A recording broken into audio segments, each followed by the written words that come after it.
What do your parents look like? Are you mixed? What are you? I have heard all variations of these comments my entire life. I don't think there has been one time where somebody has guessed my ethnicity correctly.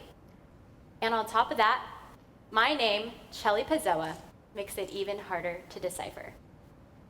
Growing up, I never met someone other than myself who defined themselves as my two unique ethnicities, Chilean and Chinese.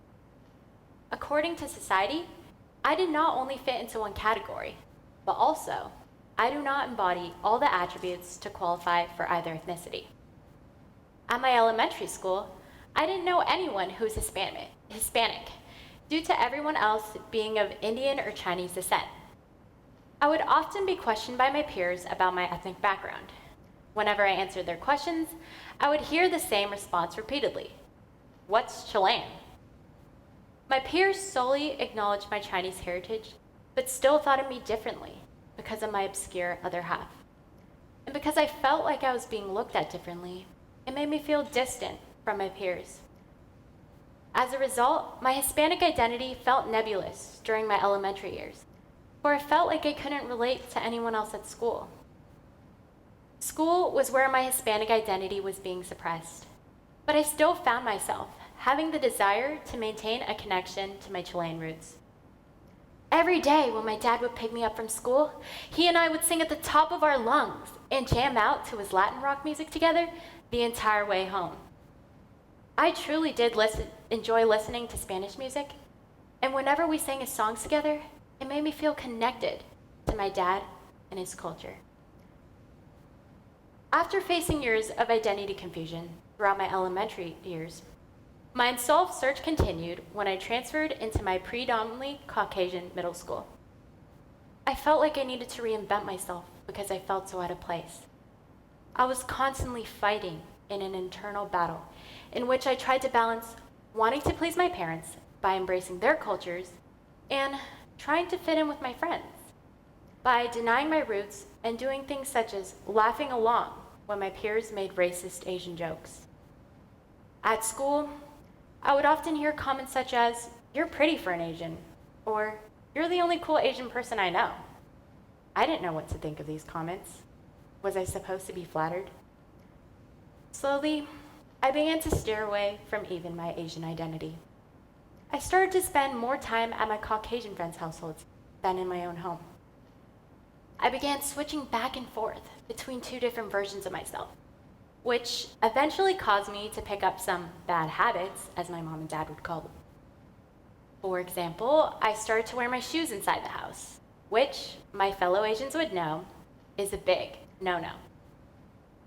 My parents began expressing their concern that I was changing into a different person.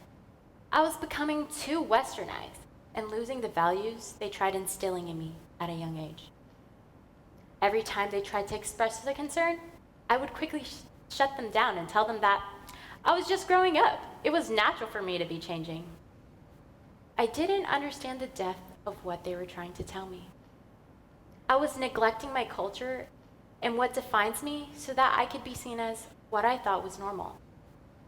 I even made my parents stop calling me a Cantonese nickname because I was afraid to have my Caucasian friends make fun of me.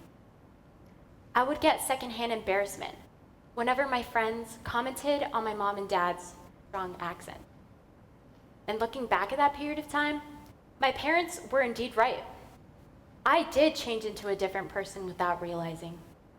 My new reinvented version of myself gave me temporary fulfillment, but was honestly exhausting to keep up with. This little front I'd been putting up made me feel even more disconnected from my peers than at the start. All my friends seemed to be behaving as themselves, but I was hiding my true self.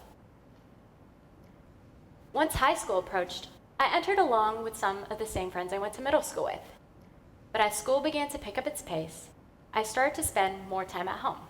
I started becoming closer to my own family again. I was gradually learning to embrace my cultures throughout my sophomore year of high school until I came across a boy named Anthony, whom I met on a mission trip in Tijuana, Mexico. After knowing me for only one day, he asked me a simple question that had a huge impact on me.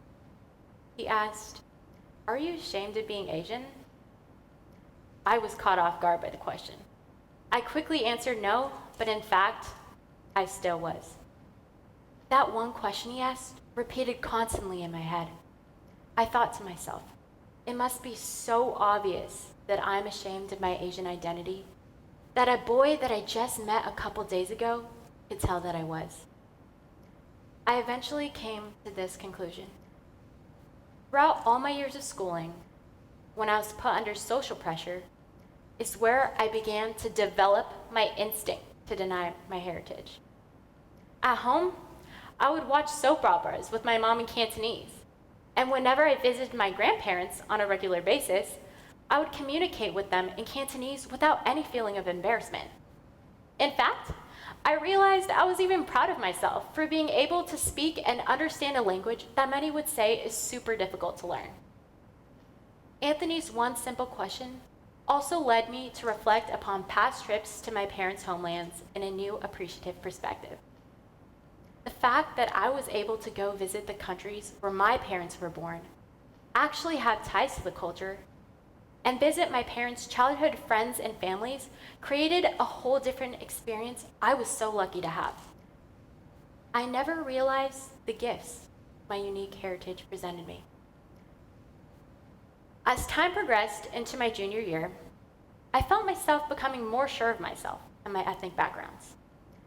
My Spanish teacher that year, Senora Blanc, was a huge part of my confidence in embracing my Chilean half of me.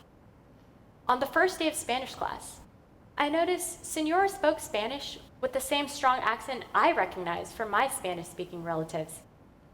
Senora showed us she was proud to be Chilean by always incorporating Chilean history and culture in the class.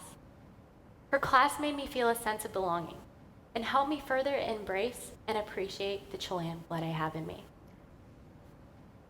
After some reflection, I realized that my home identity was my authentic self. At home is where I felt natural and comfortable in my own skin. I wasn't afraid of being looked at as weird or strange. At school, I was constantly seeking acceptance from everyone but my true self. Deep down, I didn't even like the school version of myself, but I thought my friends would, which is the only reason why I kept it up. I was only happy because I thought my friends found me more relatable when I was more like them. But after trying so hard to please everyone but myself, I now realize that I need to stop trying to be what I think everyone else wants me to be like, and literally just be myself. It was as simple as that. If someone didn't like what I brought to the table, then so be it. But at least I could appreciate myself for being myself. If I would have just been my home self at school, I would feel much more genuine and know if my friends liked me for my actual self, and if they accepted me for who I really was. Today, I regret ever feeling insecure about my identity.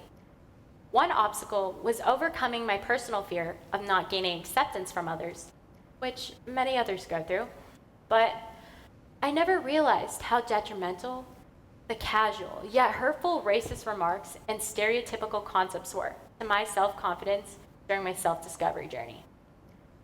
In hindsight, I should have taken the time to educate my friends on my culture instead of conforming to theirs. I had the opportunity in so many situations to respectfully educate them, but I never did. In a way, I was condoning their behavior by letting them think it was okay to make what they thought were casual remarks. I was their direct link to teaching them and exposing them to my cultures, but I chose to hide my heritage in fear of my own embarrassment. So now, I'm asking you, the people that have acted in a similar way as me, feeling ashamed or embarrassed of your upbringing or culture or whatever it may be, to have those uncomfortable conversations and educate those around you respectfully. I know that the people that have made such remarks towards me weren't malintended. They just didn't realize what was wrong with saying the things that they said. So with that being said, I want you all, after hearing my talk, to please reflect and recognize if you have made such remarks in the past. so that you can move forward with sensitivity towards others in order to be better in the future. I hope you all learn from my mistake and embrace your differences instead of feeling ashamed of them. Not only will embracing who you really are be beneficial for yourself, but also for others around you. You will be able to embrace others too for who they are. As cheesy as it sounds, differences is what makes each one of us, us. So, if you ask me today, what do your parents look like? I would say, just like that. My dad is from Chile, and my mom is from Hong Kong, and I wouldn't be who I am today if my two beautiful cultures never merged. Thank you.